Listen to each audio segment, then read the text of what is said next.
Pero maglagay na lang tayo ng kolorete. Tama. Pero sabi nga nila, sa likod daw ng bawat kolorete, may kwento. Ano nga ba yung epekto ng paglalagay ng mock-up sa mga tao? Alamin natin dito sa Gen Sis. Ang makeup ang pinakasikat na produkto online, lalo na sa henerasyon natin ngayon, na para bang hindi kumpleto ang araw mo kung wala nito. Pero sa likod ng on-fleek na kilay at glowy na looks, may mga bagay tayong hindi nakikita.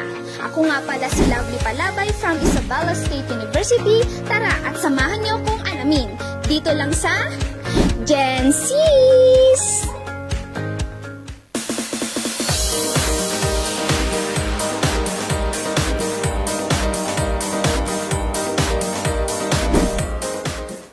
Akala nila ang make-up ay simple lang, pero sa likod ng polish na look, may mga bloopers, tawanan at minsan kulang sa oras. Hindi laging perfect pero laging totoo at kadalasan mas nakakatawa pa sa final look. Kaya tara, silipin natin ang chill but real moments behind the make-up.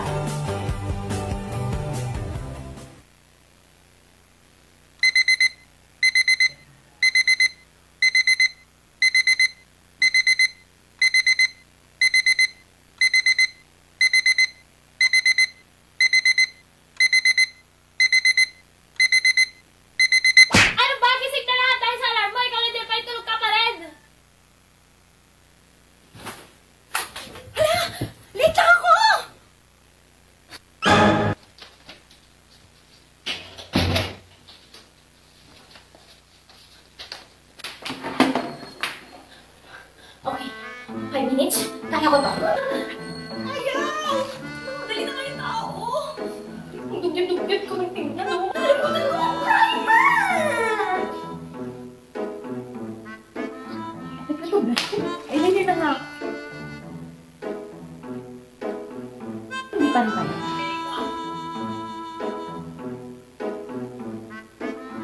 Bakit ang nipis? Gusto ko ng tahan. Gusto ko yung perfect. Pero naman kahit pa paano eh, maganda siya kagaya ng blush ko. Okay na ba ito? Ganito, hindi ako marunong mag... Yes!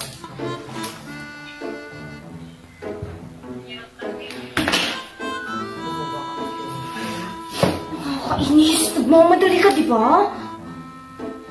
Okay na ba ito? Hindi naman sa blush ko. Nakakalita! Mamadali ako tapos ganito pa yung nangyari sa makeup ko! Last.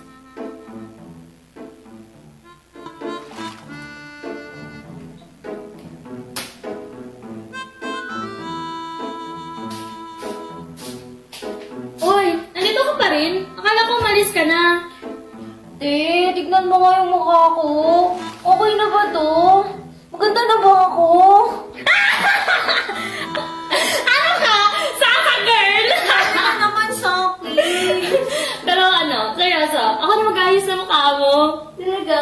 Thank you! Relate ka ba kay Sasha? Aminin. Sa generation kasi natin, mas mahalaga na ang pagmi-makeup. Kahit gaano pa ka-importante yan, uunahin talaga ang makeup. At kung siniswerte ka pa, meron kang kaibigan na tutulungan ka sa pag-aayos. At ito na nga, sa likod ng foundation, swipe ng lipstick, at concealer na pilit tinatakpan ng eye bags. May mga kwentong hindi agad nakikita sa likod ng camera. Kasi totoo naman, ang lakas makaboost ng confidence pag ayos ang itsura mo. Kahit saan ka pa mapunta, kahit gaano pa karandom ang araw mo. Basta feel mo maganda ka, that's more than enough. You're beautiful on your own terms, and that's power. Ngayon naman, let's hear from our fellow Gen Zs. Ano naman kaya ang kwento nila behind the makeup? Pag nagmamadali ako, naglalagay ako ng foundation. Nagmumukha kasi ako, minsan nasosobrahan ko, napaparaming lagay ko ng foundation. At ayun, nagmumukha ako. At ito, palasol. Pero pinaka-struggle sa akin mom is blush siya kay Eggosal. Sabi ko, parang kasi naging trend siya, diba? Tapos yung Eggosal na yun is, ano siya, parang Korean term siya for fat under the eye, diba? So, nung una kong tinry yun, lumabas ako, parang eye bags talaga siya. First gumamit ng foundation at grabe, akala ko sobrang gwapo ko na. Tapos pag punta ko sa labas, sabi nila, ba't ang puti naman ang mukha mo? Ngayon pala, maling shade yung binili ko. Kaya yun, epic fail, pero lesson learned naman pala yun.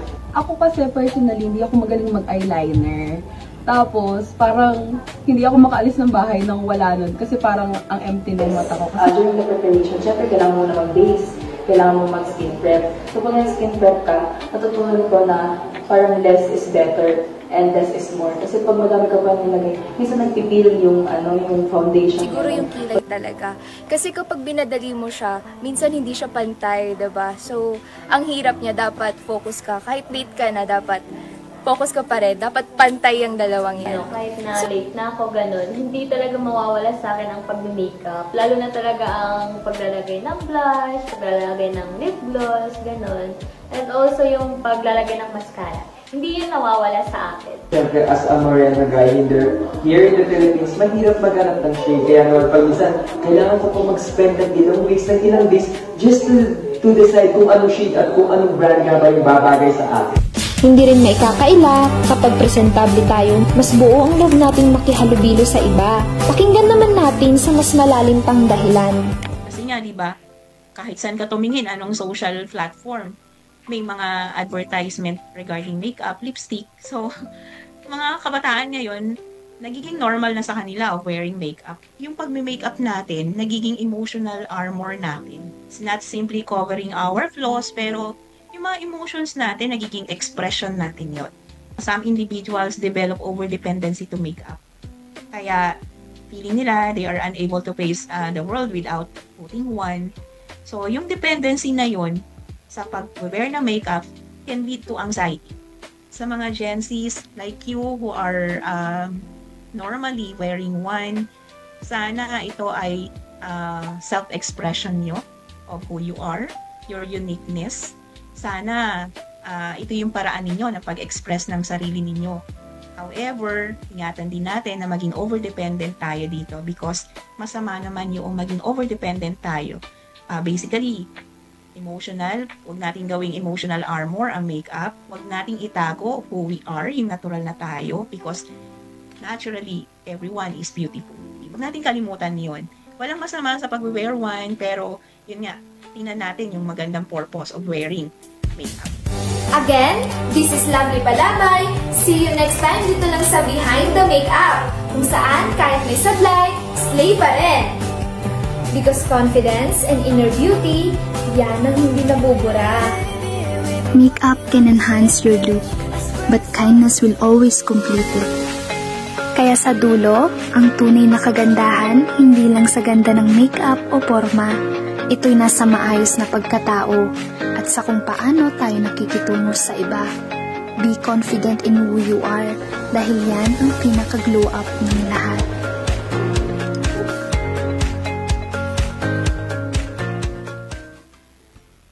Oh, 'di ba? So may kwento ang bawat kolorete. Ikaw ba pag naglalagay ka ng kolorete, hindi ka ba nahihirapan?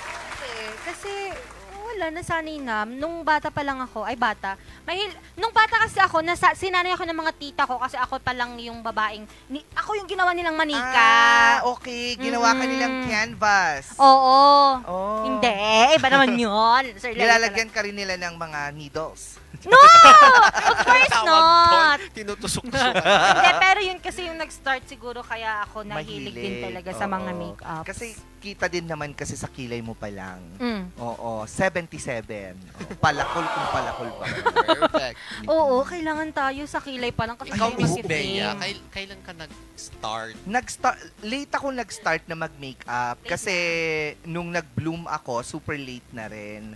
Tapos, may insecurities ako dati pag nagme-makeup. Parang sabi ko sa sarili ko pag nag-makeup ako, pagtitinginan kasi ako ng tao.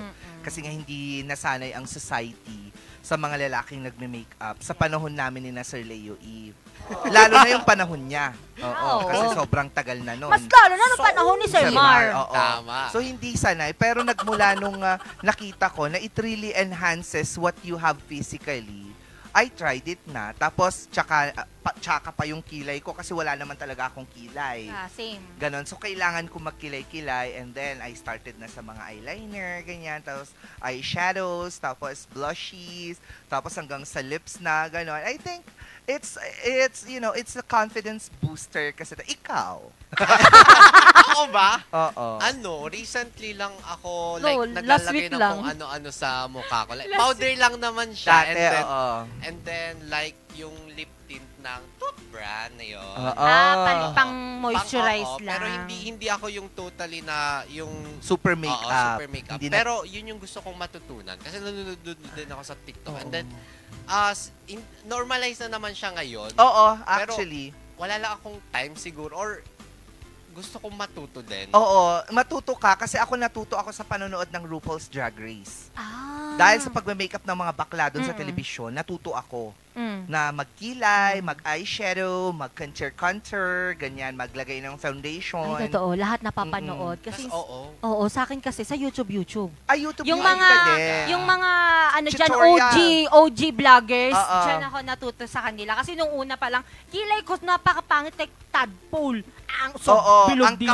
Yung makapal na ganun. Hanggang sa medyo na-perfect naman na gano'n. Actually, maganda na nga yung kilay mo. Ang nipis. Very 90s ang peg. Oo, gusto ko. Taasan mo pa ng konti, ikaw na si Britney Spears. Pasample nga. I'm fine with this. Oo. Pero ako, marami kasing nagsasabi pa rin na better daw na wag nang mag-makeup. Hindi din.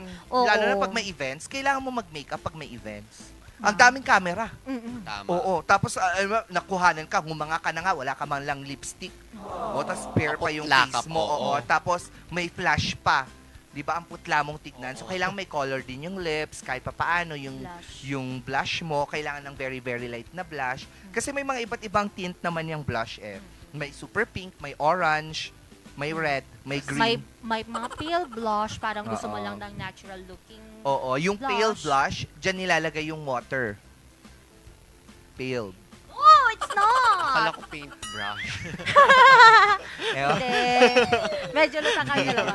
Gigil ko kayo, mga lutang kayo. Sorry, Pakainin ko kayo ng makeup eh. Ay, hindi. Pero maganda tayo ngayon. Maganda talaga. Ito yung mga magandang mga look kapag may event, tapos may pagimbal. Oo. Alam mo yung aura-aura ka. Oo, yung gaganyan-ganyan ka. Ganon. Ganon. Ganyan. Pak. Ganon.